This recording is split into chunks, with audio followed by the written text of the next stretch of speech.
Okay, I'll call the meeting to order. Kevin, I know, is in attendance. Is Melissa? Yes. Okay. Hello. Let's see that. I would do roll call. Roll call. Kevin? Yep, I'm here. Okay, Melissa? Here. All right, thank you. And Gil? Yeah. And Teresa? Here. Okay. Has everyone had an opportunity to look at the minutes of September 20th? Yes. I will sign. Yeah, Wayne. I also. Okay. Can I have a motion? I'll make a motion to approve the minutes. I'll second. Okay, and I'll do a roll call. Kevin? Yes. And Melissa? Yes. And I'm in favor. Gil, did you want to talk about the shared service agreement? Yeah, we still need that signed. The collaborative is moving forward. Marshfield being the managerial part of the collaborative, they're moving forward with everything. So everything's starting to move in place. So we've only had a couple of meetings, but everything's moving forward. Who needs to sign it? Chair, Board of Health, and Town Administrator. Okay, and is there a deadline for that? Well, we should have it pretty soon because all the surveys are going out for the town's need and all that. So, in the next week or two will be good. Do you need signatures of all the board members? Just the chair and Town Administrator. Okay, so we can work on that possibly this week, maybe Thursday. Okay. I have a question. You can get Lisa to sign it, and then I can stop by on Thursday and sign it. Has the other board members had an opportunity to look at the agreement? Melissa has a comment on it. I have had an opportunity to look at it. I have some questions on it. I need to gain understanding. I right now, I am not necessarily in favor of it. So I feel like maybe we need to have, if it's something that needs to be voted on, I feel like we need to have more of a discussion about it, understand it more than the sheet provided. Okay, so is the agreement available, Gil, for Marissa and Kevin and I to take a look at before we sign it? Yes, you do have a copy of the agreement, huh? Yeah, it's a couple pages. You have to speak up, Gil. Yeah, I think I still have a copy of it. Didn't I give you a copy of it the last meeting? No. I made you a copy, didn't I? Yeah. Okay, yeah, I'll make a couple more copies of it. And I don't know if it's easier for you to email it to Kevin and I, since Kevin's not in the office and Melissa's there, and maybe you can give her a copy. I have one. You have one? I do. I have actually 2 copies of it somehow. Oh, okay. So then if he makes one more, then Kevin, do you want yours emailed or do you want to pick it up? Email's better. If possible, Okay. I can always swing in and pick it up, but email would be better. Okay, so Gil, if you can email to Kevin and I, then we can take a look at it. It's really hard for us to sign something that we have not. It's like signing a contract. You wouldn't sign it without reading it first. So we're going to have to table. We need to be able to look at it and table it till next meeting. Hey, no problem. And is this something we have to vote on? No. No. I believe it is. Yeah, I would have a vote. Yeah, yes, Yes. something of that magnitude should probably have a vote. As I read it, this changes the role of the Board of Health in certain situations, so. Okay. Yep. So I'll have it tabled until the next meeting. Yeah. Yes, and then just make sure that those copies get out to us as soon as possible. Mm-hmm. All right, fines on the non-compliance for catering. Can I ask that we... Wait 1 second. It's Kevin. Sure. I was just going to say, do you want to just jump to the septics? We got like 7 septics. That's what I was just going to say, because we have people waiting. Sure. Okay, we can start with 217 Lakeside. Yes. And Shane McGlone, who is the engineer, is here. Oh, good. Yes, 2 of them, right? Yes. Shane, do you have the green cards?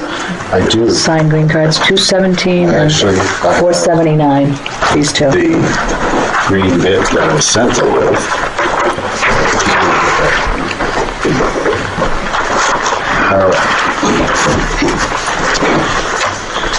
All right, so you guys are all, nobody's here for 217, right? You guys, okay, good. Perfect. all the better. So, Mr. Johnson really wants to put a septic system in over here on Lakeside Road. And as you can see, he's got hardly any room at all. His lot is very skinny, 40 feet, all the way down to Oldham. Luckily, barely, I mean, you can look what I had to do. I had to, jam it into a weird shape like that just to make the thing fit. And I've got a variance request for the property line from 10 feet down to 6 feet. And essentially the whole pile of other variances from the pond from 200 down to 155 for the tank and down to 167 for the leaching. And also 4 feet from the cellar wall to the tank.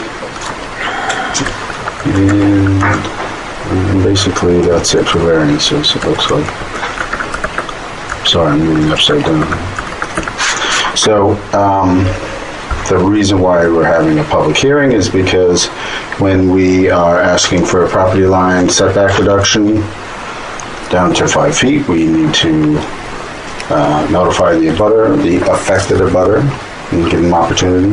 Look at this guy, and this guy is real buddies. He actually stays at his house when he's gone, so we don't have any issues over there.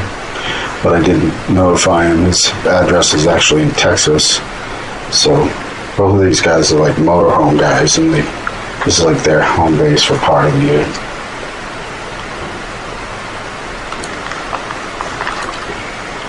Yeah. So, Teresa, Yes?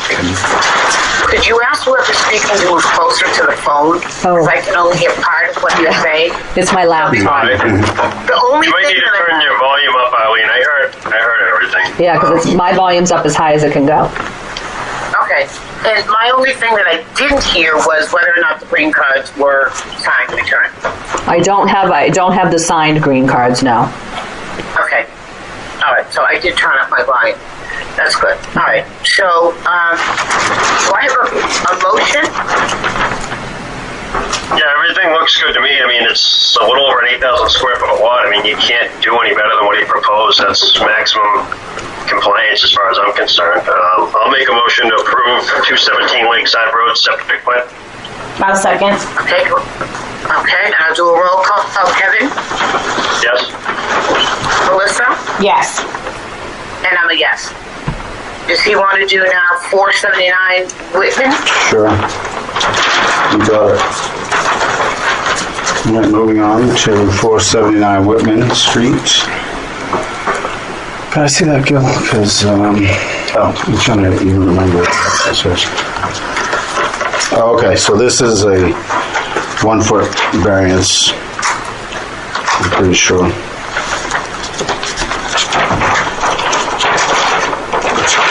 Yeah.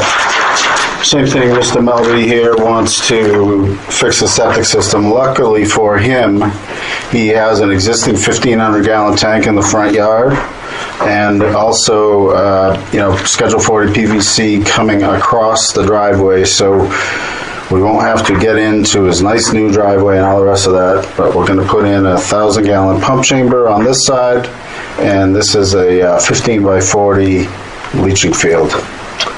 We're asking for a reduction by 1 foot in order to keep the grades down. It's already a pretty decent sized mound. So it's coming out of the ground by about 2.5 feet now. So the variance would reduce it from a 3.5 foot mound to a 2.5 foot mound. And I do believe that everything else in Title V is satisfied. This is good conservation, isn't it? Nope. So do I hear a motion? Yeah, seems pretty straightforward to me. I'll make a motion to approve 479 Whitman Street septic I'll plan. Second.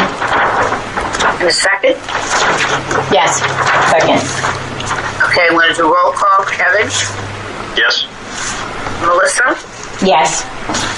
And I'm a yes. And I'm thankful. Thank you. Okay.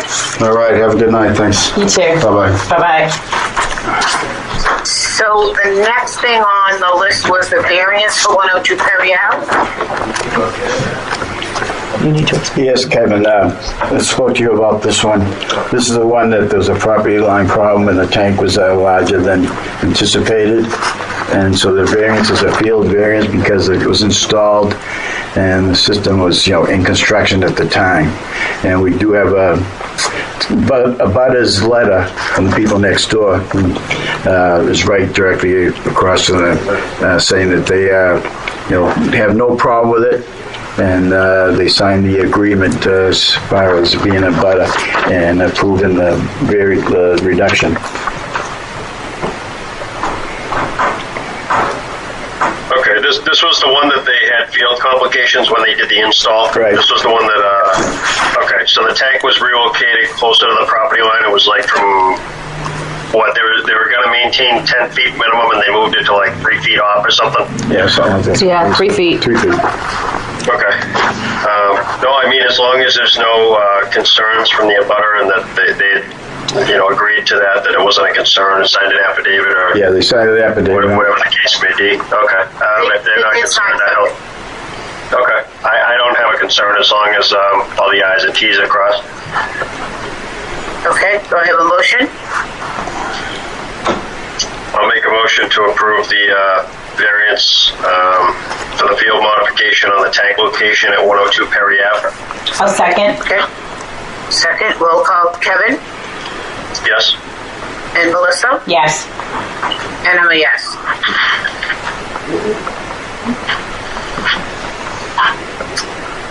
Next is 329 Phillips. Hi, my name is Dana Jr. I'm here for 329 Phillips. Go ahead. I think you have some plans there that are passed in. You want to look at the plan to explain all that? It's all right. I know what it says. I'm willing to point it out to you guys. It's pretty straightforward. Gravity system. It's a repair. It's in failure now. You need a variance for sieve test. That's the groundwater was too high to do a put. As well as we asked for a 1 foot reduction here as well. Should have brought my glasses in, I suppose. No, I did not ask for a 1 foot reduction. It's 4 feet as it is now. So it's just the variance is the sieve, and we'll replace this 1,000 gallon tank with a 1,500. Go across the driveway. Go across the driveway like that. To a D-box and a chamber field with a rubber barrier around it. So the grades, it comes out of the ground, but it should be more or less level with the driveway. This kind of drops down as you go, so it won't drop down as much anymore. And they've been super patient. They've waited a long time and kind of kept on pumping and all that, so this would be good if we can get this approved and get them fixed up. Okay, Kevin? Yep. We just got revised plans on this just for the comments from the review engineer. Yeah. Yes. Yes. Yeah, that was going to be my question. There are a lot of comments. I don't have any concerns. Does anyone else? No. Melissa? Nope. Okay. I'll make a motion to approve the septic design plan application for 329 Phillips Street. Second. Okay, roll call, Kevin, Yes. Melissa, Yes. and I'm a yes. Great. Thank you very much. Have a good afternoon. You're welcome. Next is 556 Whitman.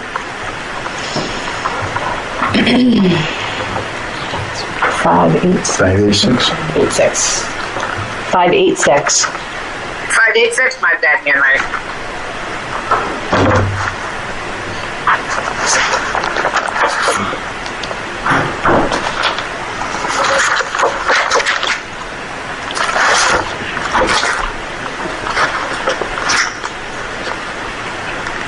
Any discussion on this? This one, from my notes here, was use of a sieve analysis, and then they were looking for a 1 foot reduction of groundwater from the required 4, and they were looking to go to 3 feet on the leaching area. Yes, yeah, that's what I had. So do I have a motion? Yep, if there's no other questions or comments, I'll make a motion to approve the septic design plan for 586 Whitman Street. Second? Second. Okay, Kevin, Yes? Melissa, Yes. and I'm a yes. Next is 83 Arlene. And Melissa, can you take this over? Sure. Good afternoon. Hi. Alan Diaz representing the Arnolds. I'm here for a septic repair for 83 Arlene Street. The existing system is about 27 years old, needs to be replaced. Just to give you a little, you're not familiar, but this is Arlene Street.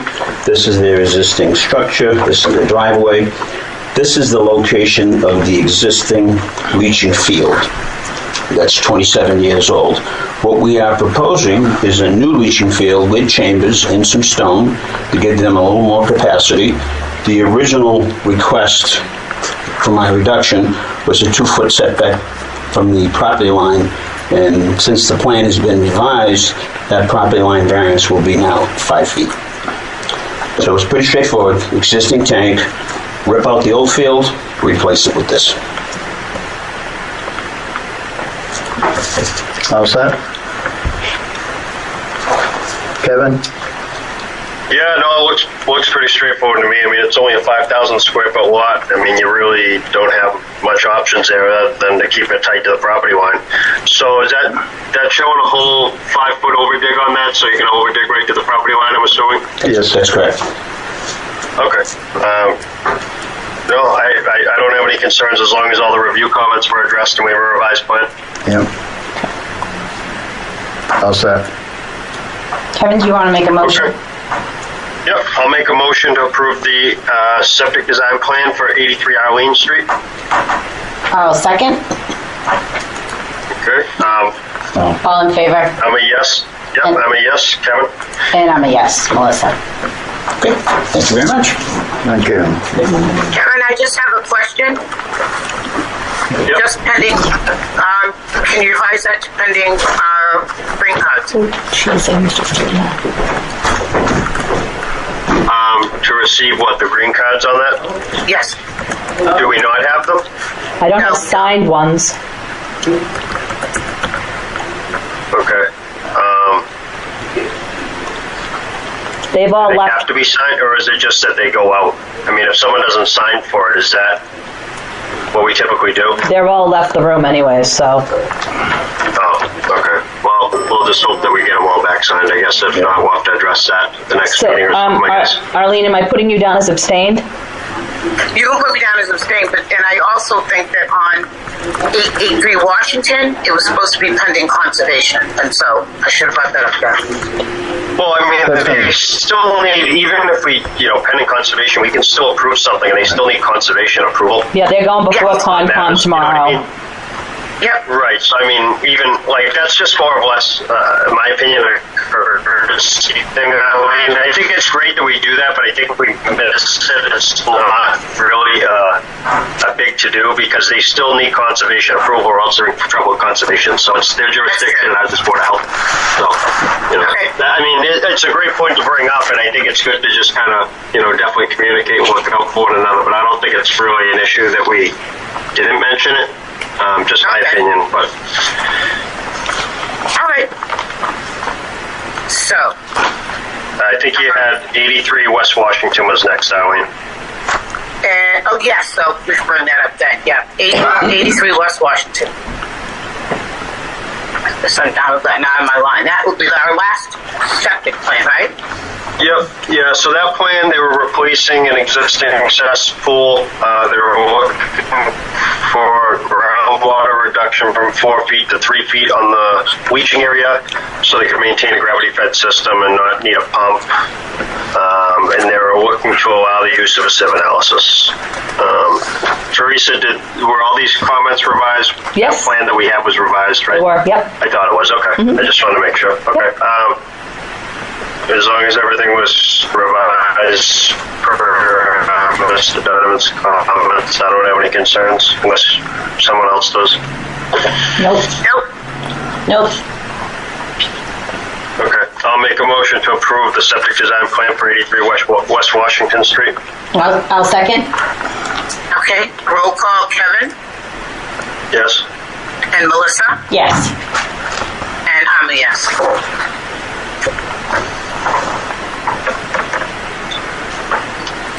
So do we want to go back to the fines, the non-compliance with catering? Yeah, everything else is done, right? So, Well, there's a couple things. so with the catering, there was an event, there was a wedding, or bridal, like showcase or something.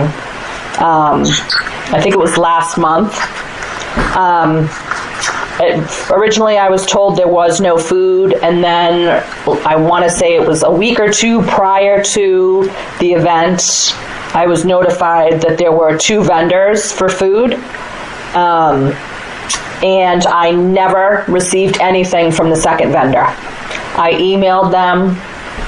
I think I emailed them twice. So it's my understanding that they were up there. They weren't permitted. It was an event on, I think it was a Sunday. And right now we have no recourse if that happens. Okay. I assume there was some kind of an incident for it to be brought up. No, I just found out that they actually were up there and they were operating and they weren't even permitted. They never called, they never did anything. And you had reached out to them. I did, yes. Okay. So at this point, are we looking at adding something? Right, so moving forward, in my opinion, companies should not be allowed to come here and cater an event or anything up at Camp Kewanee and do it without being permitted, and then we can't find them. So I think in the best interest of preventing that from happening and protecting the town, that fines need to be instituted moving forward. I mean, it's supposed to be 45 days prior to an event, all paperwork's supposed to be in, so that if things are missing or things are expired, people have time to gather the information. And if I'm finding out about something 2 weeks prior, when I was told originally that there wasn't going to be any food at the event, I mean, if you guys want to just, if you don't want to do anything, that's up to you, but I figured I would bring it to your attention. I'm just trying to think of ways. First of all, if they don't get a permit, how do we get them to pay the fine? We have a fine book, and if they don't, we have a fine book, and if we send out the fine and they don't pay it, they have to go to court. It usually makes them pay up pretty quick. What do Kevin or Melissa think about it? I think it's hard to do anything retroactively here on this. I'm not suggesting retroactively. I'm saying moving forward. I mean, like anything, right? If there's no sanction for not getting a permit, then why get a permit? Right. I'm not opposed to it. I wouldn't necessarily know where to begin in terms of a number. And there's nothing. Well, it's $50 for the permit. It's $50 for a catering permit. Okay. Yeah. So it should if probably they be that plus do it- something. It should be double, in my That's what I'm opinion. thinking. It should be more than the 50 because Right. they should be made to pay the fee they should have paid, Right. and then there should be a punitive fee taxed on top of that. Right, so the reason I say double is because when somebody doesn't pull a building permit, the fine is double what the permit would have cost. That's what made me think of that. Is that relatively consistent across permitting in the town? That I don't know. I just know for building, that's what it is. Yeah. I don't have an issue with really just, bringing in fines to help things out and kind of just get people to come into compliance. But I definitely like to look into, kind of the whole process of how these applications are supposed to come in and the paperwork, just to make sure that it's not like a disconnect between the applicant and caterers and in our department, just to make sure that we have like a good system and it's not a flawed system before we go actually issuing a fine to anyone. But I have no problem with it instituting fines and making that available. But as far as, taking a vote to fine any particular issue, I'm not in support of that until I have further information. No, so the way it generally works is the caterer, because I'm only talking about Kewanee, because if somebody's a private caterer, then we don't have jurisdiction over that. So if somebody is scheduled to cater an event, a wedding, shower, birthday party, whatever, up at Camp Kewanee, Kewanee has a contract. They get the name of the caterer, contact the caterer, and if it's a bride, usually it's in the bridal packet that they give them, and they're supposed to contact whomever their caterer is. The caterer fills out the paperwork and submits it to the Board of Health, and it has all of various different licenses that they're required to have. So, and all of that's supposed to be in 45 days prior to an event. Very rarely does that even happen anymore. So for this specific instance, they didn't send in anything. I emailed them twice. I never heard anything, and they showed up. And if you're a caterer or a restaurateur, you know that you're supposed to be permitted if you're working in a town where you're not permitted, where you don't hold your food permit. So they're very well aware that they're doing something that they shouldn't be. Because that's what their business is. Well, I found out 2 weeks before. Originally, I was told there wasn't going to be any food. And then 2 weeks prior to the event, I received an email from Kewanee saying, these are the two vendors that are going to be at this bridal expo or whatever the heck it was. So one of them was compliant. I emailed both of them. One of them was compliant and got me everything. The other one never even responded. And they were up there and they catered, and we don't have anything to say, don't do that. We can just say, don't do that, but obviously that doesn't have much teeth. And there was nobody to go up there and check on them and ask them. Well, it was a Sunday. Okay. And a lot of their events are going to be on the weekends, and on Saturdays and Sundays. Mm-hmm. So I can see us looking into this more in terms of how we're going to do this, because it doesn't have to be done right now because the season is winding down. But no, that's not my question. My question is, okay, we institute this fee, but if there's nobody checking on those that haven't registered, what do we do about that? You know what I mean? If this happens on a Saturday and a Sunday, no one goes up there and says to the caterer, you can't serve food today. How do we stop that from happening in the future? Because as far as I know, it's never happened before that we've had people do this. No, not that I'm aware of. Not that I'm aware of. So that's something new. Then I would have thought the thing to do is, if you didn't hear from them by Friday and you knew they were serving on Sunday, then you go up there and say to them, you cannot serve food, you're not permitted. And it kind of doesn't matter if it's Saturday or Sunday. It's a day that they're coming into town. There's no recourse, and the town's going to be liable if somebody gets sick. Absolutely. When the food is being served by somebody who hasn't been permitted, doesn't have all the safety. Don't know what they have. Even if it's a Sunday, to go up there and say, I'm sorry, cannot serve this food, shouldn't be completely out of. I think should be part of the process, but that's me. But it's something I think we're going to need to talk about. Yeah, I don't have any concern with someone that's, intentionally doing something wrong and they know better and they've just disregarded what the regulations are and what they're supposed to be doing. But I just want to make sure and just check into, what the procedure is and the applications and just kind of do my homework on it, because I want to make sure that someone that doesn't know any better, or they've got misguidance, or it was kind of all dumped on their lap, like you gave an example if it was a wedding, that the bride doesn't necessarily, she's trying to fumble her way through everything, and it results in a fine where it's really she got misguided or she doesn't really know, because it doesn't really solve anything, in my opinion. We should really, whatever the real issue is, and if it's people just, intentionally just not doing what they're supposed to be doing, then I have no issue with fines. And like I said, I have no issue with implementing them. I just want to make sure that we do our homework before we actually were to fine a specific situation. Okay, Yeah. so And the brides sometimes get their package 2 years in advance, and I think Teresa reaches out to them. And no. I never reach out to a bride ever. Okay, so That's Kawani's. That's up to the. Kawani reaches out to the bride Right. and reminds them to have that information sent in and they provide, if the bride provides the information, then it is put on a spreadsheet that then Teresa has access to. Right. But I deal solely with the caterer or the restaurant. I never deal with brides because the brides are Kawani's gig. That's not my Right. gig. But they get the information from the camp, but some of it is 2 years in advance. So I think Kawani does remind them. That I don't. I can't say. The spreadsheet is supposed to include that information if the bride provides it to Kawani.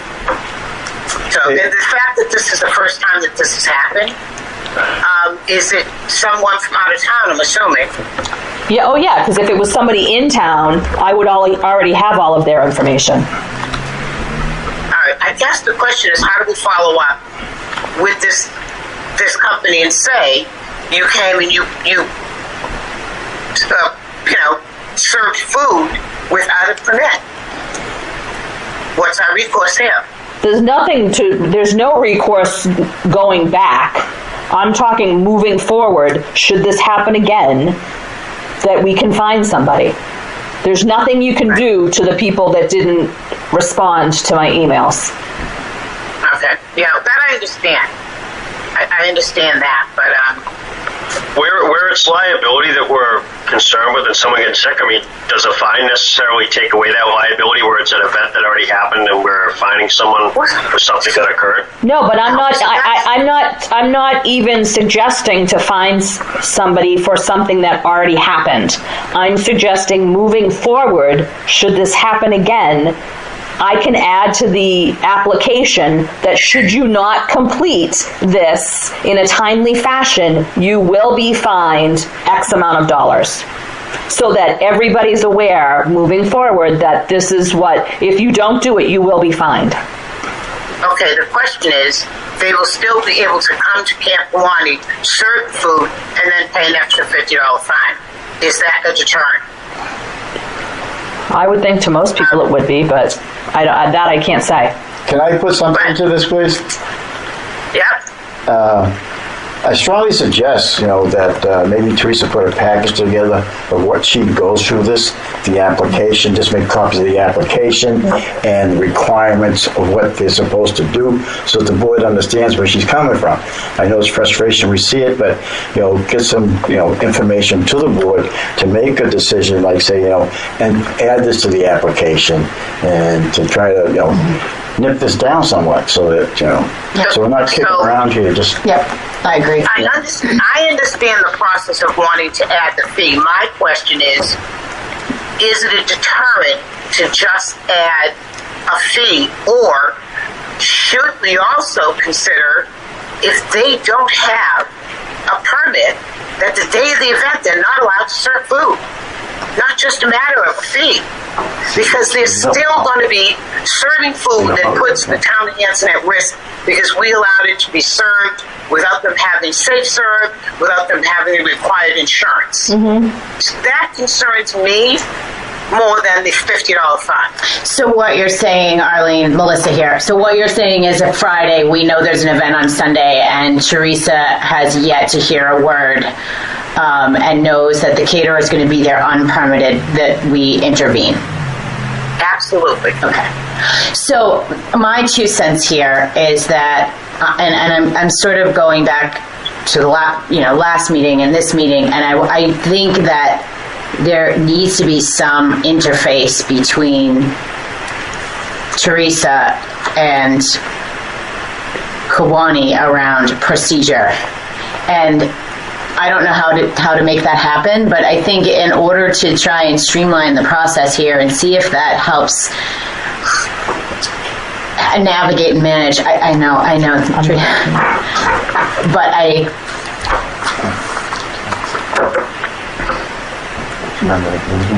yeah, Arlene, Arlene, we talked last time about you and Frank chatting a bit about the process so that there's just some common language between the Board of Health, particularly Teresa, and the folks up at Kiwanee. Any thoughts on that? Did that happen? Are we waiting on that? Well, I've had talks with Frank a couple times, but what I think would help is the application that they give out now for the caterers should include a statement saying that if you have not got permitted by a certain time, so many days before the event, you will not be allowed to serve food, so that they know up front when they I don't know if that goes to the bride or goes to the Well, I guess that's my point. I have sent emails to people that are late getting me certain paperwork that if I don't have the information, you will not be permitted to cater the event. Okay, but is it part of our application process?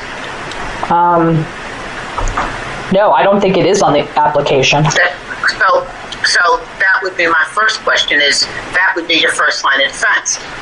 If that application, the bride takes that application to the caterer, right? Mm-hmm. Or provides it to the caterer. Yeah. So in that packet that she provides to them, it clearly states, if your paperwork is not submitted by such and such a time prior to the event, and you do not have the active permit 3-5 days, whatever it is, before the event, you will not be allowed to serve food. And the bride's aware of that. And it puts a little more pressure on her to say, you have to get this done. Or whoever the event is, birthday party, whatever. Right, I think right. that's there. Not to say that we don't have a fine at the other end, but I think that's the beginning spot. Add it to the application. If you are not permitted in the town, you will not be allowed to serve food. Okay, so I'll add wording to the application, and I'll bring the application to the next meeting. Okay, so Okay. that sound good? I got a quick question. Yeah. So, whatever venue is having the person that's serving the food, would it make sense to actually find the venue? Well, it's Camp Kiwanee. That way. Kiwanee. No, I understand, but I'm just saying, in that event, that they would, at that point, be following up with who is hired to work at their property, rather than us chasing them down. I don't know. I understand that it's Camp Kiwanee, but I'm just saying, would it make more sense that if it's really their responsibility or whatever the venue is, that whoever's working to be following up and putting in their applications and getting their permits and licenses, would it make sense that the establishment would actually, be the one that would be fined or disciplined or interviewed or whatever the case may be? I think right now it's the bride's responsibility to take care of the catering, not Camp Kiwanee. They give her a packet and say, you have to do this and this and this and this and this, and this all has to be completed. Well, I think I will say that's the way it was when Anne Marie was up there, when Nicole was up there, and when Lon was up there. I don't know how they do it now that there's new people up there. Right, but that's the way it's supposed to happen, Kevin. That is the way it is supposed to happen. But they're also supposed to follow up.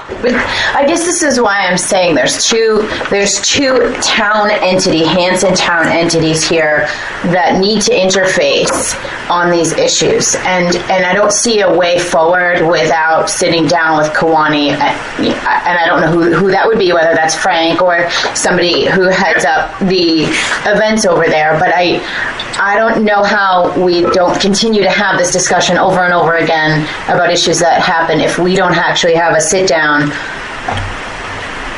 and come to some clear agreement with how the process and Whose procedure is. responsibility is what? Yes, I agree with exactly. you, Melissa. That's kind of what I was getting at. Was just kind of, I feel like there's a disconnect or just, Yes. The procedure has never changed. The procedure has been the procedure. I've been here almost 10 years. The procedure has been the procedure for the 10 years I've been here. But like with anything, right? Right. When you have turnover of employees, you have a learning curve. So if we can just look at this as maybe this is a learning curve, let's have Arlene. I couldn't. I can meet again with Frank and bring it back to the next meeting, and if necessary, have whoever that's responsible for it up at the camp possibly attend our meeting and explain to us what their process is, and then how we can interface. I just really like to know that everyone's on the same page, that we're not missing something before we, do something kind of silly. Right, and it's... That's all. And like I said, if it's something willfully, intentionally wrong, that someone's just deciding not to do what they're supposed to do, that's one thing. But I think it sounds like something that, for whatever reason, maybe it's, training or new hires or whatever in the room, and just kind of walk through what the procedure is, these applications, and make sure that everyone understands their role, because maybe that's the case, and that a fine isn't going to really fix that issue. It's just going to, irritate people is all it's going to do. And they're going to think that, now people harass them or whatever the case.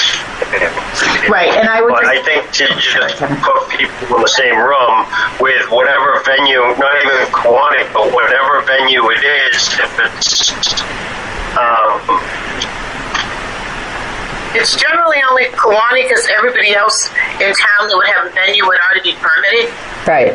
Of restaurants. Did we lose So I guess I definitely want to do that, but I also want to look at the application so that we make it clear to the caterers that they will not be permitted to serve food without it. All right, I think so- that's not already on there. Absolutely should be on there, so that should come back to us too. So I'll put down for the minutes that you will meet with Frank to discuss. Yes. And the board will review the application at the next meeting, Yes. correct? Okay. Right. I mean, because this has happened one time. right. And Camp Kiwanis been doing these functions for a long time. I think to just go through the process for me would be educational, just to understand what it's like on the applicant side, just to to see if there's any issues or complications when they're trying to do it, that maybe that's the hiccup that people are getting caught with or whatever. I just want to kind of experience it and read into it myself, that if there's a legitimate issue as to why these things aren't getting done, well, let's fix the real issue. That's all. Yeah. Okay. That's fine. That's fine. Okay. So we're tabling that. Okay. Melissa, did you want to talk any more about the website, or did you have any updates on that? Were you able to do anything? So I have access now, and I've done 2 of the multitude of trainings on how to operate the website. I have yet to take the plunge, in part because I'm afraid I will delete something. So I may make my first attempt next to Teresa so that I can just have another set of eyes. But we have 2 things live now. One is, I can't remember if we talked about this last meeting, but one is the mental health and substance use support services. That's up on our site, and that's also been blasted out to town residents and put on the Facebook page. And we have Narcan training on the 27th of October that has also gone live, both with Plymouth County Outreach, who's hosting it here in the town hall, and then on our site and on Facebook. So, and there's some signs up in town hall. And I think... And I'd love to know when you test it to see if I will, in fact, get a notification, or if there's any way to make sure when you post it, people that have signed up get notification. No, it is posted. I posted it. It's posted. I posted it, I don't know, a week ago? I did have to go onto the Board of Health page to find And it, look though. for it. Yes, correct. I also, excuse me, I also put it on the town website. Did you get notification for that? No, you know what? I was in the hospital, so I don't know. I'll have to go back and look at those before I can say yes or no. Generally, with the town website, I will get it, but I can't say that I checked that week, that I'm that far back in my email, because I'm not. So I have to say I can't answer that question truthfully. Okay. But I will go and check it. And then the Narcan training, I know, is coming up on the 28th. 27. 27th. It's next Thursday at 6:30 in the Selectmen's meeting room. And you can't do that by Zoom, can you? No. No. Okay. All right. I'll have to see. I would really like to attend that meeting. I'll have to see what I can do. What time is it? 6:30. 6:30. And it'll just be 1 hour. She said she keeps it contained, and they'll have resources and a couple of their folks there. And did you, what night of the week did you say that was? I've lost it. Thursday. Okay. Thursday. I will look and see if I can get transportation. So now we should be moving on to the transfer station. Did you want to, Marissa, did Chris come to the meeting? No. He did not. No. Well, he was told to come after 5. Oh. All right, so we'll hold off. That's like 15 minutes. A couple of things I think from the last meeting was that Gil was going to have meetings on Monday mornings. We had some discussions about the enterprise fund, which I think we're going to continue to discuss. And then we had discussions about education, which were all things that we needed to follow up on, all regarding the transfer station. But does Gil maybe want to do his report while and we can come back to that? Yeah, that's good.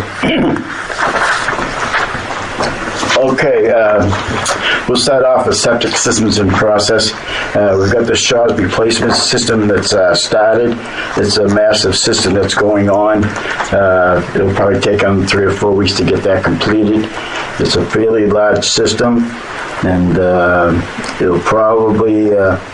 I've talked to Jim, our review engineer. Once the system gets in operation, where the system is, the system itself is on County Road there, and all the components are down below in the lower parking lot.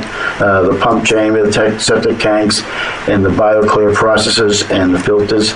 It's going to require a minimum of 2 people to do it once the system's in operation. So we've got that kind of planned out. I've got working in process, Adams Circle, Perry is done, and now we just approved like 5 plans. So in those plans, I think 4 of them want to be done right away. So it's all, the systems are all starting to build up now. And also the upcoming systems like Shaw's, Cushing Trails, they've applied. So that's going to be a while, it'll be a few weeks. Station Landing, that is... got some test holes that have to be done once the house is torn down, so we'll be going out there. They started that project, they're tearing everything down, so that's a lot of systems starting. We've got, moving on, complaints, residential homes and housing. I've got a problem on Upton Street and on Ponce Street. The Ponce Street problem should be squared away today. It's a house that was a forced foreclosure and needed some work, so that's being done. Upton Street is a problem property. There's some issues with a couple of people that live there that, they kind of need help, so. But still working on that type of stuff. The complaints always come in. We've got some follow-up on re-inspections, food services stuff, following up on re-inspections and open inspections and complaints, so keeping up with that stuff. We've got McDonald's is going to do an interior remodel starting possibly next week, and they plan on keeping it open, possibly just drive-through or whatever. So that creates an issue. I've spoken to the McDonald's Corporation. There has to be some sort of dust curtains put up because they're going to be tearing out the inside dining room and rebuilding the dining room, restrooms, and that type of stuff that's going to be happening. So that's a little bit of project. Do we know if they're going to put up maybe something like more of a permanent partition, so that instead of just the dust, do you know what I mean? Because you can separate Yeah, well, Yeah, that's, you would- well, it's a dust petition. It's double layered plastic and it's separated. I think they're just gonna have to do the drive-through. I mean, they haven't really sent the final determination over yet, so. Kind of, well, it depends on where they put the partition up, because if they put the partition up, the door that's on the drive-through side is still accessible. But they're talking, the petition's gonna be between the dining area and the kitchen in that front area. So that's Right. why I'm thinking of just, they have to just do a drive-through. Right. You know, I think what they're gonna But they propose. Go You ahead. still could have people come in the other side, Bill. So I guess my question would be, I would like to know what they're using for the dust. Are they using something like a more solid partition that they temporarily put up, or is it just a dust thing? Well, Because they can't. they're isolating the kitchen from that dining area. They know they have to do that. Right, And, but I would like to know how they're doing that. Yeah, well, I'll have the plans from the corporation probably Okay. next week. Well, the general contractor is going to supply me with that stuff. So that's in the works. Let's see, what else I got here? I got a couple just out of the new things like Dollar Tree. A couple issues going on at Dollar Tree. Depot Village, I've had a kind of a septic smell it's been having for a while. That's been corrected. We've had a lot of complaints on that from the tenants, and due to the amount of complaints coming from tenants coming to me and different things, the owners, Dakota Partners, has decided to hire Old Calling Elder Services to help them with complaints that people moving into the place. The place is new, it's got a few bugs. I've had an issue the last couple of months during daytime and afternoon time. They tend to run out of hot water, so addressing I'm that not too. sure I understood what you said. Who's hiring elders affairs? Dakota Partners is hiring a counseling company to help with complaints of people Is that the adapting. septic system that's the $999,000 per day? Yes. Okay, I don't know if Kevin remembers that system, but Melissa will not know how big that system is, so I think you should explain a little. That's huge. It's it's like 150. Well, it's under DEP Yeah. jurisdiction because it's 9,000, under 10,000 yeah. gallon per day. Yeah. Right. We found out the odor is coming out of the pump chamber manhole cover. So, but Okay, but it's a ginormous system, it Melissa. is. Okay. Huge. Yeah. Just barely under where it would It is apply the 999. treatment plant. Yeah. Where is this? Phillips Street, Depot Village. Okay.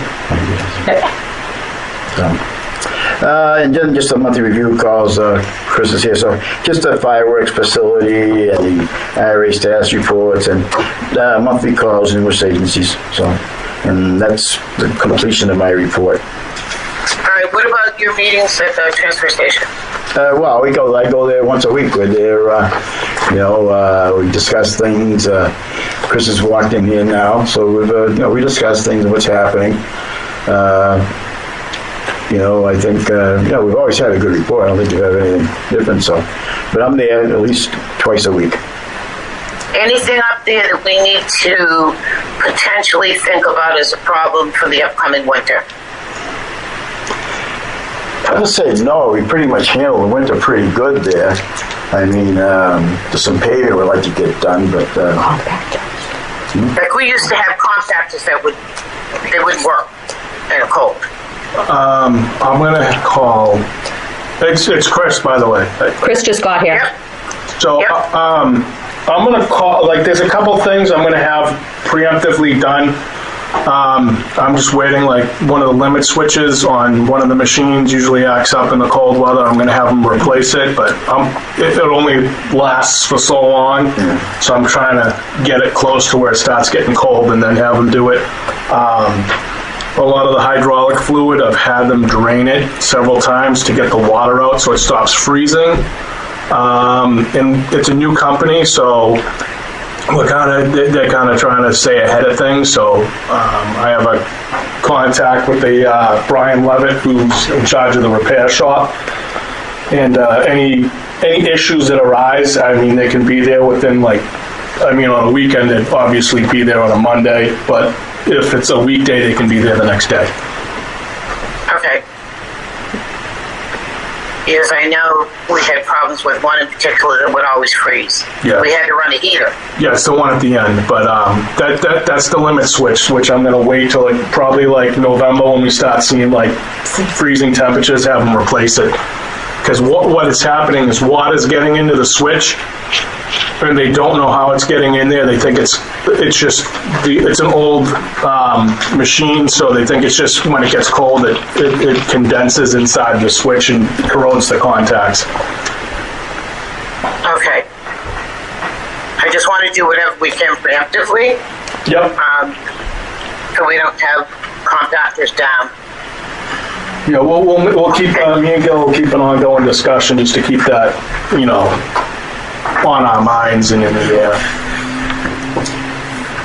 All right, Chris, did you have other things you want to talk about with recycling?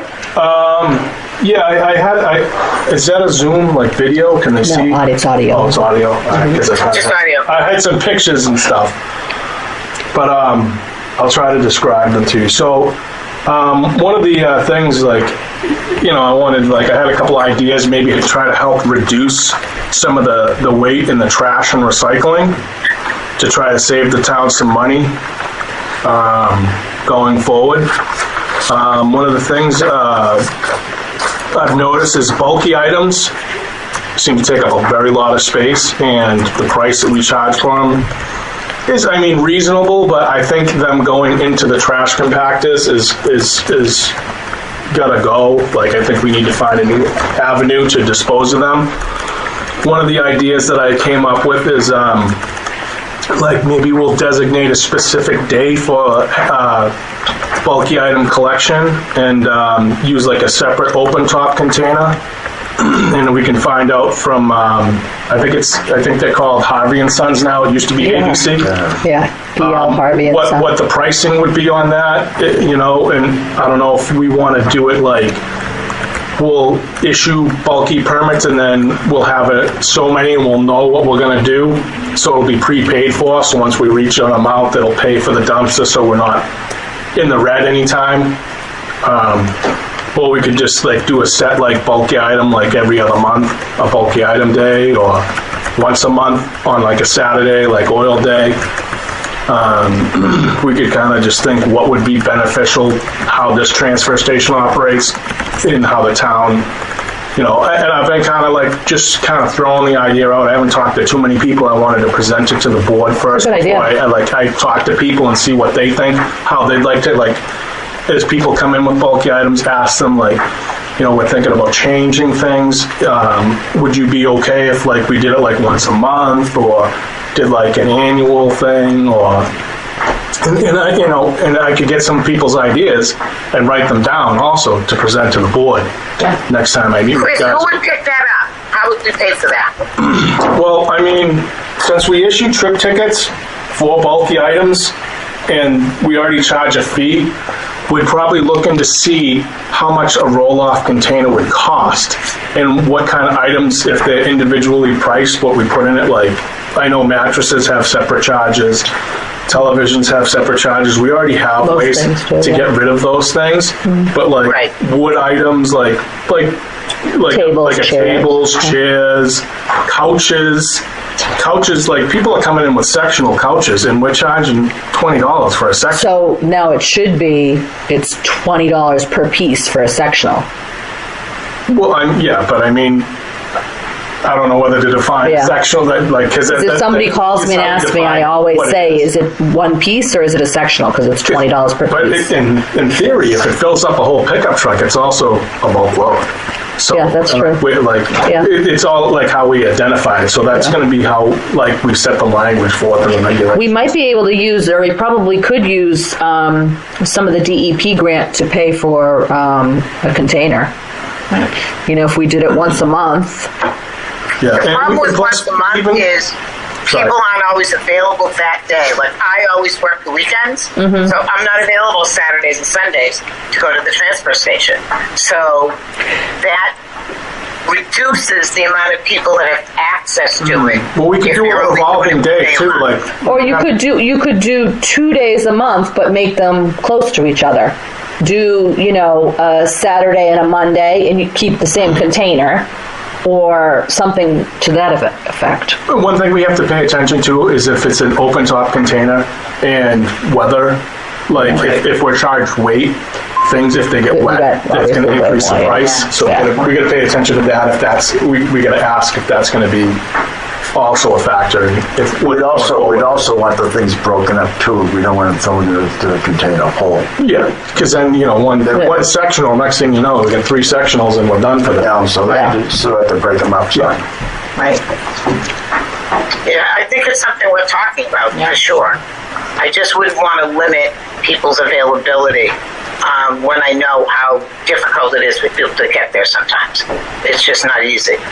People are working to get there by 5 or 4:45. Yeah. Have we done any signage or any kind of education on textiles? I have a bulleted item for signage too later on in the discussion. Arlene, you can't see Chris, but he has a list in front of him.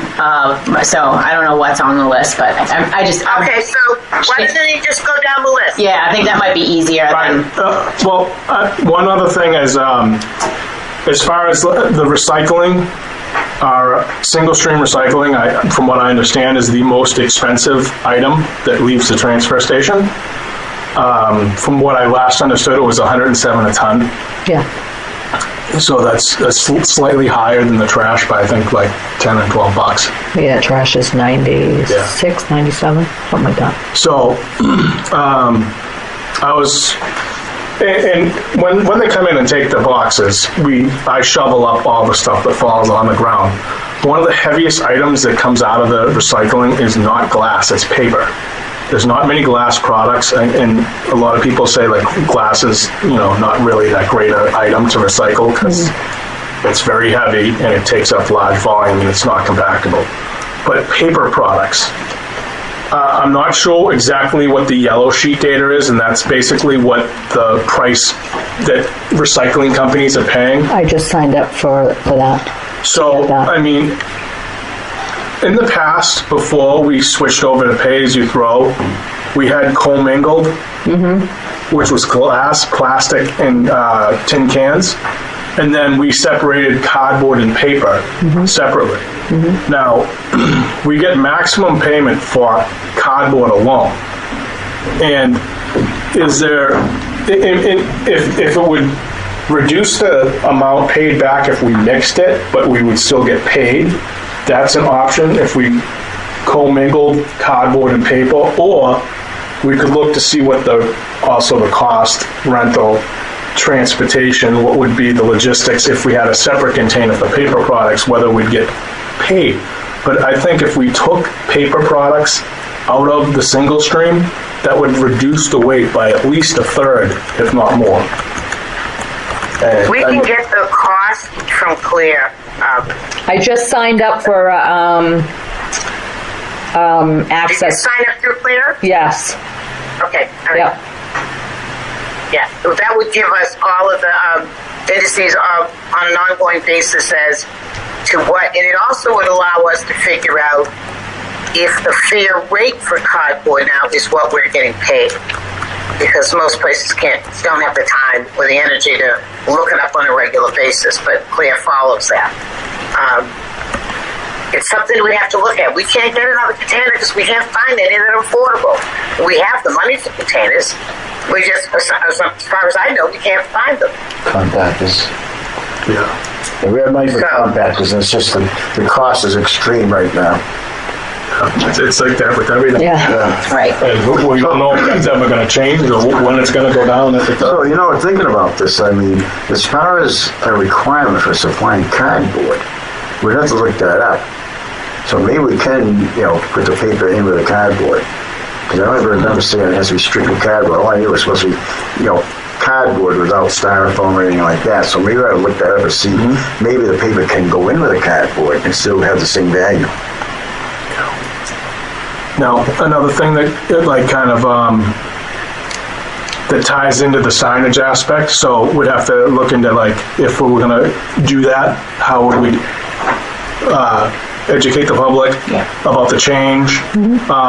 With, handouts, we'd probably have to like give people time, everybody that's come in, like, I don't know if there'd be grants, We have money. We have money we could use. Yeah, we have money. To print like handouts about the change, maybe even get the sign up there if it's available. Things like that. And then that links into the signage thing. There's a couple signs that I think we need to get. One of it's for the leaf and grass pile. From them pushing it, I think the highway department, from them piling it up, has knocked over the sign and pushed the Jersey barrier and bent it, and I can't get the sign out from under the Jersey barrier. It's, it's a very small sign. It's about the size of a street sign. So I was wondering if the board could look into using, if we have any money for grants for signage, if we could like get a sign that says leaves and grass only, no wood, brush, or fill, which would be like dirt. I don't know if DEP would pay for that. We can look. No, Yeah. I don't think they would, but I don't think they'll pay for that. no, I don't think they will either. Yeah, but like in like a sandwich sign, something like in a storm, I can fold up or put away at night, just so it's it preserves the sign, because the one we had just kind of got knocked over, and then another one for the where we keep the batteries, because what people are doing is they're throwing like drill batteries and all sorts of stuff, and they're packing them in with the fluorescent bulbs, breaking them. And then the shed, Interstate takes our automotive batteries, and I'd like to just have like a sign. There's a big sign that Teresa had made that just said batteries. So now like every battery under the sun is appearing in there, and it's making a mess inside so if we could just get like an automotive sign made to just stick over the battery sign. And those are the only signs. All the other signs are pretty good up there. So leaf, grass, pile, can you email that to me? Yes. The grant should pay for that, it's composting, so it's recycling, so. Yeah, I mean, I don't know. I don't know. That's beyond my understanding of how that goes with I'll the check. DEP. There you go, look at you. Look at me. Readily available with that printout. Done a lot of learning this last month about recycling. Now, if there's anything else on that, I'll just wait before I go on to the next item. Did Chris go through his list? I got one more item on the list. Okay. Yes. Public space, outdoor event recycling, and composting containers and signage. Okay. Seems like it falls right in that Yeah. category, Yeah, actually. All right. Yeah. How many compost papers does it look like? I'm not sure. I'd have to go up there and count, but there's probably at least 10, around 10. Yeah, Is that many still? okay. Yeah, there's still a good amount. We have them stacked in there and there. Now, there's been talks about maybe getting a swap shop going up there. So I just came up with like a couple items of things that could go in and not go in, just based on things I've seen around. And probably about 10 years ago, I took a tour of the transfer stations and saw some of the swap shops, and we kind of entertained this idea, and at the time decided not to go with it. But so one of some the restricted items, I'd say like no gas powered or electrical powered items, just for like in case you don't want anyone to take anything home to either start a fire or injure someone. No weapons, that's a given, but you'd be surprised at some of the things people throw out up there. No fuel, pesticides, or chemicals. And then at first, before, no fee-based items, like things that require trip tickets, so stuff that has a cost associated with it for the town to get rid of. Yep. And then some of the things that I think we should include, and this is just based on stuff that I see people taking out of there a lot, that people are interested in when it comes in, so in behind them, like, oh, can I have that? To the person in front of them. And some things like tools, like shovel or like a rake or, something like that. Or like another Chris? thing. Yes? Do you realize that the library has sort of a swap shop in sense of you can have the tools and the rakes and stuff like that could be donated and people can go there and borrow them. So there's an ongoing program that started already at the library. I don't know exactly what they take, but they do. But that's just to borrow. This would be forever. Yeah, this is just Okay. just to reduce the costs by giving these things back to the town. Because right now, as it's listed, there's no picking for anything. Right. I mean, we kind of encourage people not to pick, but if it's something someone really can kind of just like, we took it. But other things like musical instruments. There's always kids looking to pick up something, like if it's like a guitar or like a drum or something. Yeah. Like maybe like CDs or records. I guess records are collectible now. These people are always asking me if you see any records, save them for me.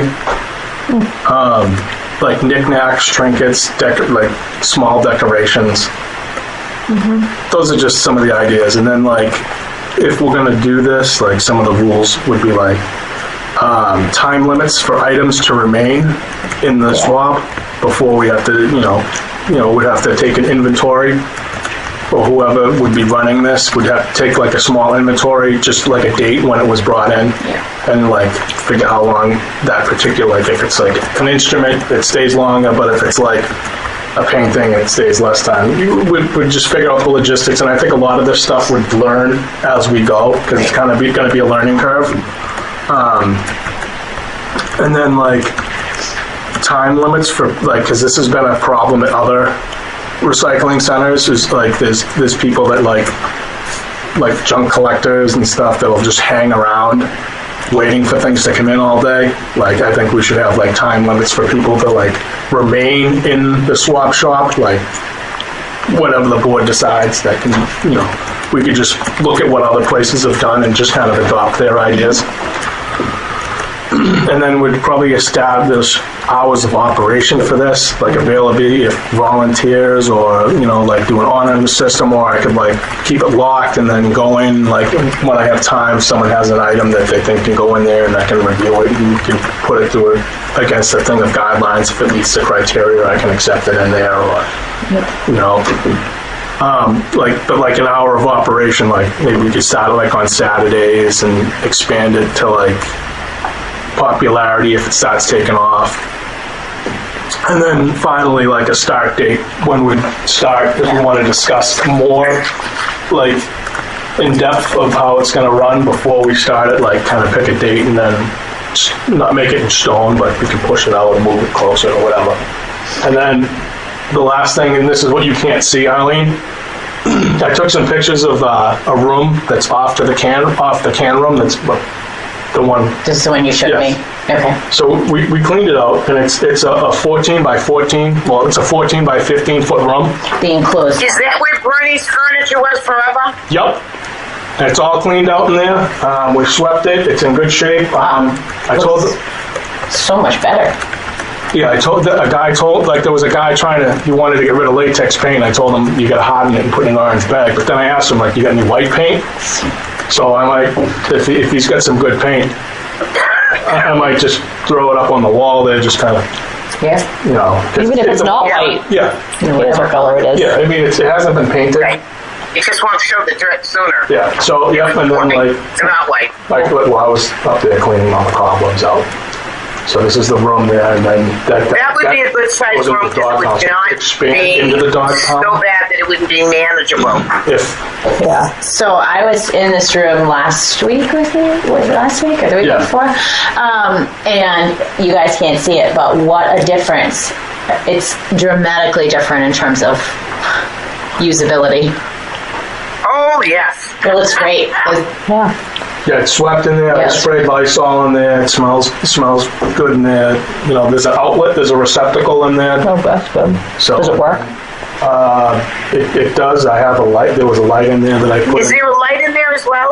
There's no light in there. The room was never finished, but there's a receptacle for a lamp. And Okay. I mean, we have all sorts of stuff there. I mean, Right. On this topic, can I say a couple things, Arlene? Sure. So when I met with Claire for about an hour earlier or since our last meeting, and we talked about this quite a bit, and then Chris and John have been so nice in answering my questions about how it would work. Thank you for putting all that down. The only concern that she had about it, she said they're very popular, and I know the one in our main town is very popular. The only concern is that it becomes a free-for-all and people just start dumping anything. And I think we have all of us have some good ideas and controls on how to make sure that doesn't become that, including using some volunteers, some high school kids who need service hours to help. I think everything that goes in there should be authorized, like, Yes. go through like an official appointed person, Yeah. whoever that may be. Right. And it can't be broken and, dirty and, That's the problem with people. But most of that stuff they can put in recycling now, so you would hope some of it, they wouldn't try to dump it off there. But people are tricky. Right. There's one other thing, sorry, that I wanted to say about it. Oh, I started doing have done some casual asking of citizens that I've run into around town what they think about the idea, and overwhelmingly people are in favor of it and think that it would be such a nice addition to the transfer station. I also did a bit of research on some of the ones that are in existence. Wellesley and Duxbury and Hingham, obviously ours would be a little bit different, but they have, well, the reason why I bring it up is because Wellesley actually has some comprehensive information on their website about how theirs operates, and they have a video. So I haven't looked at it yet, but it would be good for us in terms of educating about like what other people have done. Duxbury's is really nice. Yeah, that's what I hear. And Duxbury's is the DPW, and the guys are there all the time. Right. So they control, like, at some point, they might only let stuff stay there, and if it rains, forget it. They get rid of everything. They get the backloader in there, and it's all gone. Right. And so they have all the equipment and all the stuff that we would never have, and all the space for the mall. So ours would be smaller, it sounds like. I mean, we could expand, like, See what happens. Start small. We just start small, then this would be a trial. Absolutely. So we can call it, it's a pilot. It's a pilot program. Pilot program. Yeah. I think we had it in Hanson a zillion years ago, and I don't know when it stopped. Because I remember going up there, and a lot of people would leave summertime kids' toys that their kids had outgrown, but they were still in good shape. And then something happened, and it stopped. I don't know why. I've been there for almost 16 years, and it hasn't been there since I've been there. So, This years ago, people were allowed to pick. It was years ago. People were allowed to pick, and we asked. And one of the reasons they stopped picking is what people were doing was going up there with pickup trucks, loading them with scrap, and then dropping down to control. Yeah. Yeah. Okay. Was that the last thing on Chris's list? That's everything on my list. I mean, So, go ahead. I do have two things I need to add to your list that are target areas that we are going to need to beef up this year, which is textiles. We really need to find a way to get the schools involved and to get the transfer station involved and make sure that people know that they can take all of their old textile stuff and what that entails to recycle. Old shoes, and not just clothing. The more that we can pull out of the trash, Like cartons the less tonnage and we blankets have. and stuff. Yeah. And the next thing, and this is going to be a giant pain because it's expensive, is food. We are going to be mandated to get food out of the waste. So we're going to need to look at different companies that do that. You can't really make people do home composting. Most of the companies that pick up now are not cheap, but we're going to have some conversations about I have that. a question on that. Yes. I'm curious is how the curbside companies are handling this. And Depends on the town. People get their own curbside service to pick up food waste because a lot of companies don't offer it. No, I think he's asking, so what are I have trash pickup. The company I have hasn't said anything to me about food waste. Right. And I think you have the same company. Yeah, they haven't said anything to us about it. I will look into it. I'll ask our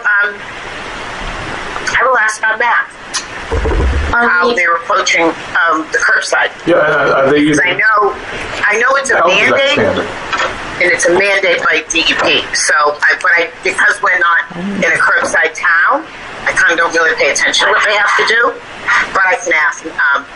Definitely can ask. So there are two thoughts on this, Arlene. One, I'd have to go back and look, but maybe you can also look too if you're interested. I believe it was a Greener Hanson post on Facebook offering. The more people that use it in Hanson, the lower the rate, but it's all done privately. It's all done privately. It's private. So, and another thing that goes hand in hand with that is, are we going to permit these companies? I don't know that they have to be permitted. All right, I don't know. I have no idea. What if the truck breaks down or food spills all over the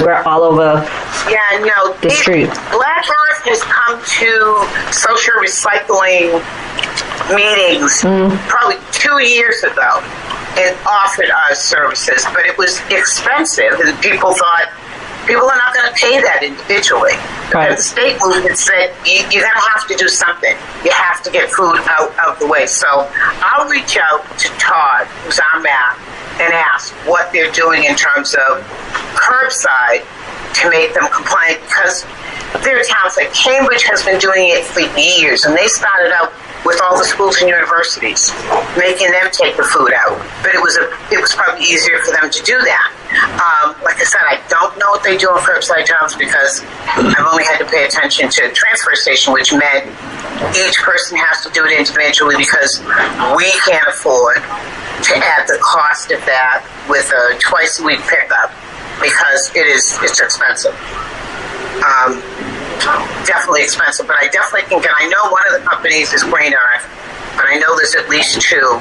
But Green Hanson was asking like 100 people to subscribe so that we could get better rate. If they got 100 people to sign up, then they would provide the service in Hanson. But I can reach out to them too and find out if they've gotten enough people to sign up and what the rate is. I just know it was expensive, and they have compost, which they make from all the food products, which is extremely expensive. I'm sure it's really good, but it is not cheap. So next month I can tell you about that. I'll check Green Earth and see if there's anybody else. We should look at the RDP, what that will cover too, if there's any way that can be used. We can look, definitely, and Todd would know the answer. Yeah. Todd absolutely would know the answer. He's our DEP person. What is going into a... Or Teresa just got a new listing, which I think she shared with all of us. Yes. I was just looking at it. That's what made me bring it up, Arlene. Okay. Because I had gotten an updated version after Teresa had given us one, and I got an updated version after that.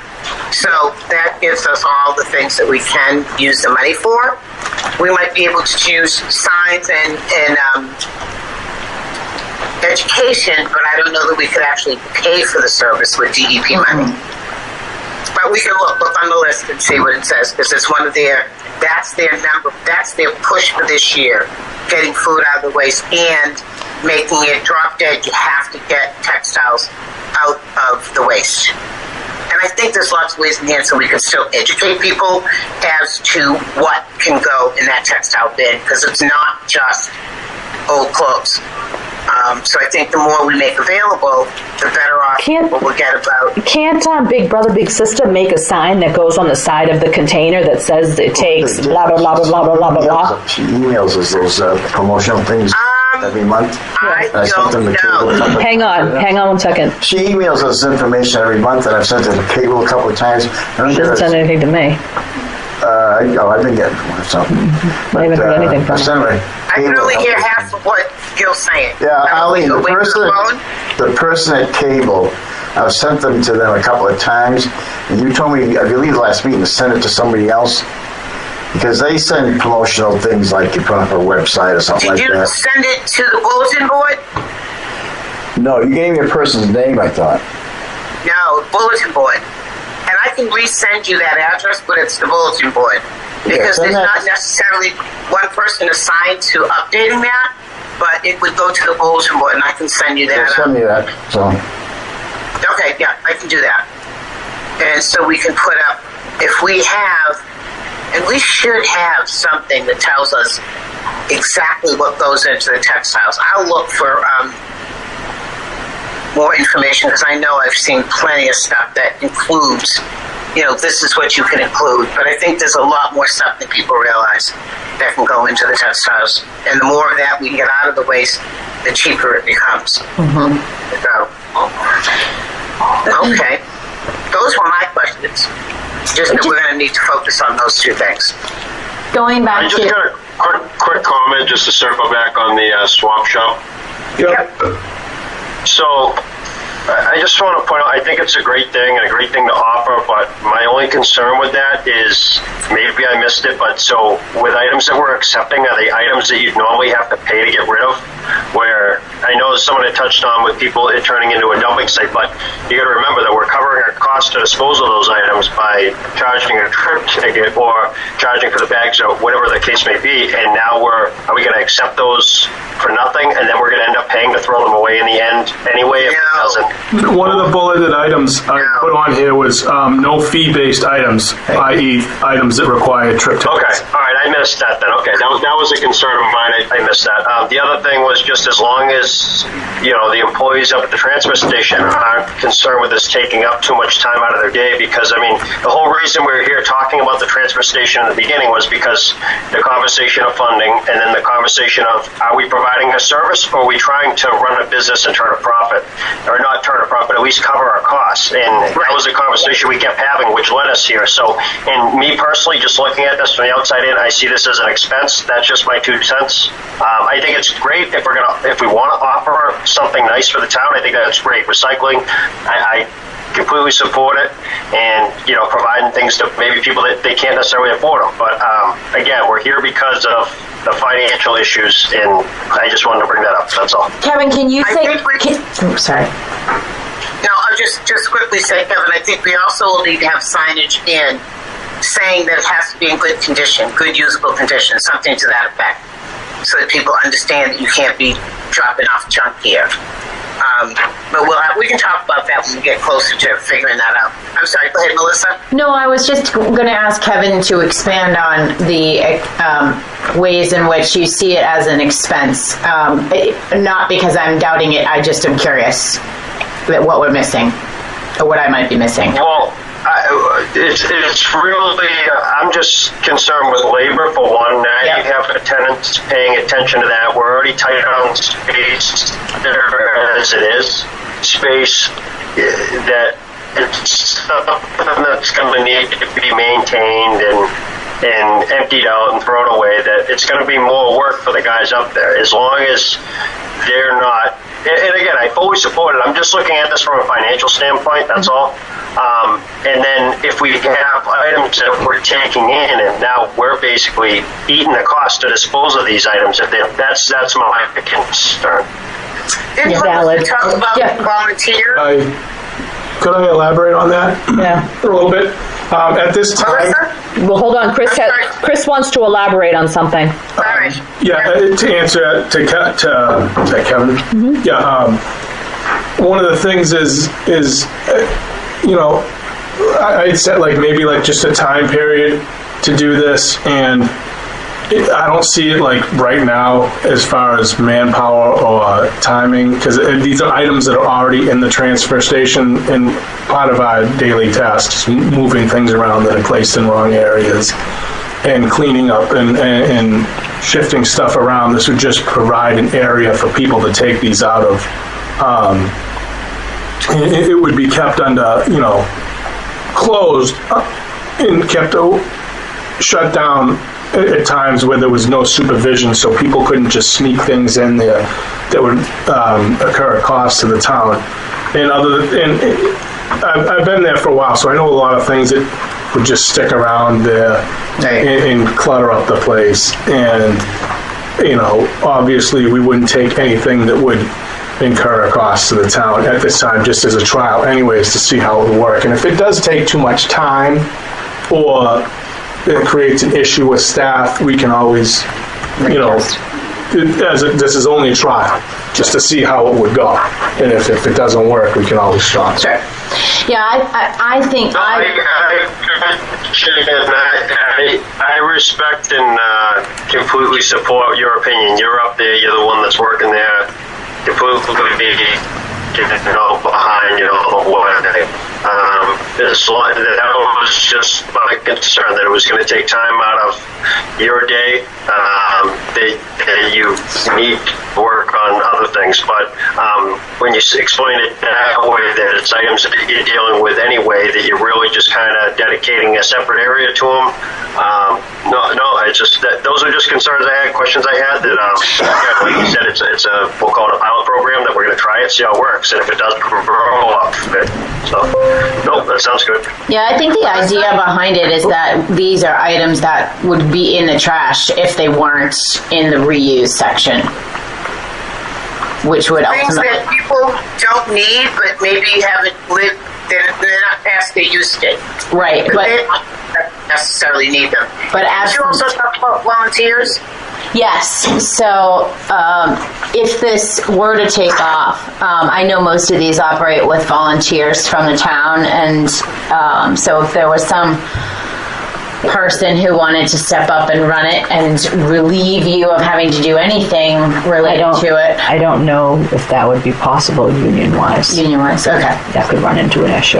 Well, I mean, they do have people coming in to the can room, cleaning the can But room. the can room has never been, listed in your contract, has it? I don't know. No, What's the well, thought? neither is a swap either, so. I mean, we could just run it Being by. double advocate. I could Yeah. run it by them. I mean, I don't think Yeah. they'd like. Yeah. I mean, ideally, it's a great little service hour option for the Women Hanson High School kids who need 20 hours to graduate. So, I mean, that's... In the past, we've had people up there doing community service or like court appointed or school appointed. Community service. Right.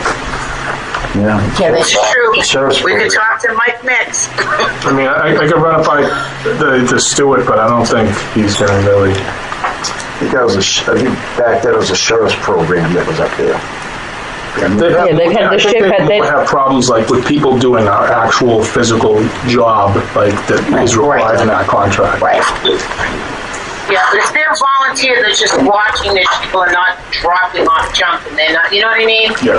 Yeah. They're not taking away from somebody else. Right. He's playing We would devil's somebody advocate. in there watch to make sure that people don't dump stuff in there. Yeah. Any more discussion? I have other stuff, but it can wait until our next transfer station discussion. This was a lot. You guys have anything But you this- wanted to pass on to me? Or? This is the hour and a half mark.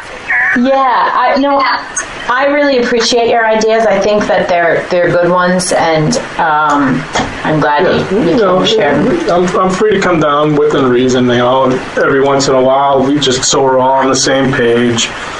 The board has a face to the transfer station, and the transfer station has a face to the board. We're all meeting in person on the same page, trying to keep this thing, running as efficiently as possible. Yeah. I agree. I can call some of the people that I know that have transfer stations that are either DPW or town run and find out if they have SWAT trucks and how they do it. Now, I know the guy in Duxbury, and I kind of know how that's done. Great.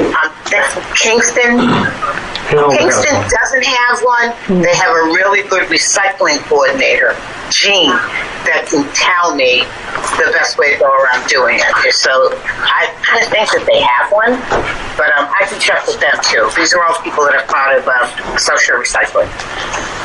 And there's like 18, maybe 22 towns now that's part of that group. So I'm sure somebody has done this before. And then I can report back on that at our next meeting. Okay. I just want to remind everybody of our next meeting dates, since I had to go dig for them. I didn't put them in my calendar.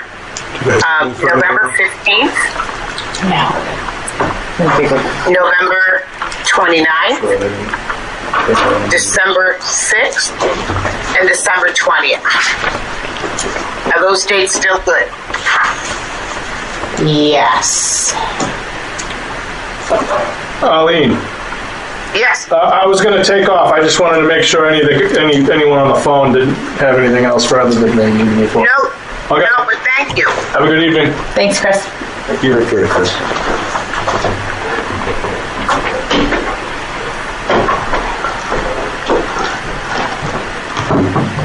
So Melissa, those are good for you? Those dates are good. Yes. As of right now, yes, they're all good. Okay. Kevin, are they still good for you? Yeah, I don't see any issues with those right now. Nope. Okay. Is there anything else we need to discuss? No? Adjournment. Yes, that would be, I would accept a motion for that if you'd like to make that motion. Okay. I'll make a motion that we adjourn. Second? Okay, roll call. Kevin? Yes. Melissa? Yes. And I'm in favor, yes. Thank you. Thank you. Bye. Bye, thank you.